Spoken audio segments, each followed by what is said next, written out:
Halo, ketemu lagi dengan saya Ibu Nike. Kali ini saya akan mencoba untuk membahas tentang peristiwa yang baru tanggal 9 Juni 2003 terjadi. Ya, peristiwa itu ini. Oke, yaitu seorang ibu yang tega membunuh dengan menggorok leher anaknya yang berusia 6 tahun. Karena ini peristiwanya baru kemarin, saya masih mengikuti perkembangannya, penyebabnya apa dan kenapa ini bisa terjadi di rumah ya, dilakukan di dalam kamar yang dikunci. Berarti secara sengaja ibu ini memang ingin melakukan peristiwa pembunuhan itu kepada anaknya yang berusia 6 tahun. Nah, tetapi entah apapun itu penyebabnya, bisa mungkin Anda juga menduga satu, pasti mungkin ibunya mengalami gangguan kejiwaan, ya, ibunya stres, depresi, entah itu karena tekanan ekonomi, entah itu ada hubungan perselingkuhan, entah biasanya juga terjadi sengketa dengan keluarga, ataupun permasalahan-permasalahan yang tidak bisa diselesaikan dan tidak bisa berpikir secara tenang, ataupun mungkin ada kesulitan untuk mengungkapkan, mengatakan, sharing dengan orang-orang terdekat termasuk suami. Nah, saya mencoba untuk membahas mungkin kemungkinan terjadi apa dari penyebab peristiwa ini. Yang dalam pemikiran saya itu seperti ini.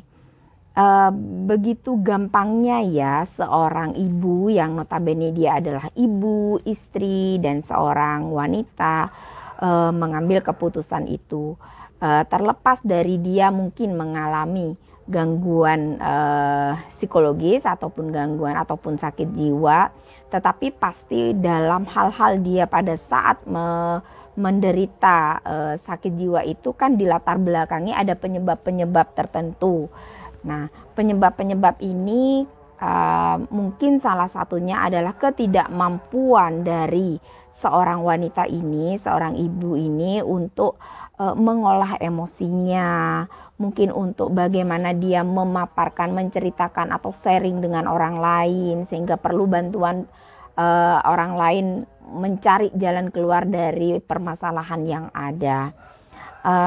Dalam pemikiran saya, begitu rapuhnya pikiran perempuan ini atau seorang ibu ini, seperti apakah pada masa-masa dia sebelum menikah, seperti apakah kedekatan dia dengan ayahnya, adakah figur ayah, peran ayah dalam pola didik dia dahulu, sehingga biasanya anak-anak yang dekat dengan ayahnya, peran ayah, figur ayah itu begitu berperan dalam pola didik, pola asuh dia semasa dia masih sebelum menikah, mulai dari bayi ya sampai dia menjelang dewasa ke pernikahannya, itu pastinya membawa dampak adalah cenderung anak mentalnya akan lebih kuat, cenderung anak itu lebih mandiri, lebih bisa mengambil keputusan, tidak mudah putus asa, dan dia berani menghadapi permasalahan-permasalahan yang ada.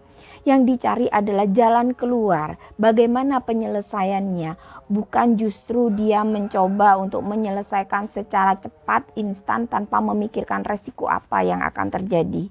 Seperti sekarang mungkin dari peristiwa pembunuhan ini, mungkin ini begitu galau bagi ibu, mungkin ada masalah yang sudah tidak bisa dia selesaikan sendiri, tapi dia tidak punya keterampilan, tidak punya kecerdasan emosi untuk mengungkapkan, untuk berbagi dari segala sesuatu masalah yang dia hadapi, sehingga dia mengambil keputusan untuk ya saya selesaikan anak saya, atau mungkin nanti saya yang akan bunuh diri sehingga permasalahan di dunia ini akan selesai. Begitu mudahnya. Dari pemaparan ini dapat kita simpulkan bahwa figur ayah, peran ayah dalam pola didik anak itu sangat penting. Tidak ada di dunia yang mengatakan bahwa ayah hanyalah mencari uang, ya, yang berhak untuk mencari nafkah secara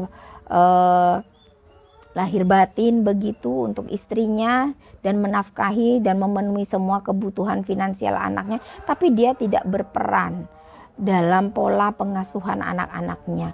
Maka inilah yang terjadi, anak tidak akan seimbang. Ya, dia terlalu sensitif, dia terlalu melankolis, dia selalu menggunakan perasaan-perasaannya dalam menyelesaikan permasalahannya. Karena apa? Karena yang ada dalam pola didiknya dia adalah figur seorang ibu. Ya, maka dari itu, ayo bagi bapak-bapak yang sudah memiliki putra atau putri, jangan cuma ada figur dan sosok ayah, tapi Anda tidak berperan dalam mendidiknya. Libatkan anak-anak dalam keseharian Anda. Oke, 8 jam di rumah bekerja seharian, tapi ada saat-saatnya pulang. Silahkan sentuh, silahkan ajak komunikasi, silahkan ajak untuk sharing anak-anak Anda sesuai dengan tahapan usianya. Jangan Anda pulang dari rumah capek bekerja, Anda sibuk dengan HP Anda tidak tahu apa yang terjadi siang hari kepada anak Anda. Ingat, istri pun juga lelah. Ya, istri pun juga lelah, apalagi seorang istri yang bekerja di luar rumah. Sekali lagi, dalam pola pengasuhan anak, tidak ada itu adalah tugas istri, tugas ayah dan ibu. Libatkan anak-anak dalam keseharian Anda, berkomunikasilah, bercanda guraulah, dan berikanlah pelukan dan sentuhan. Dan serta jangan lupa selalu katakan terima kasih, kamu hebat, dan kamu anak terbaik bagi ayah dan bunda. Begitu ya, moga-moga ini bisa dipahami.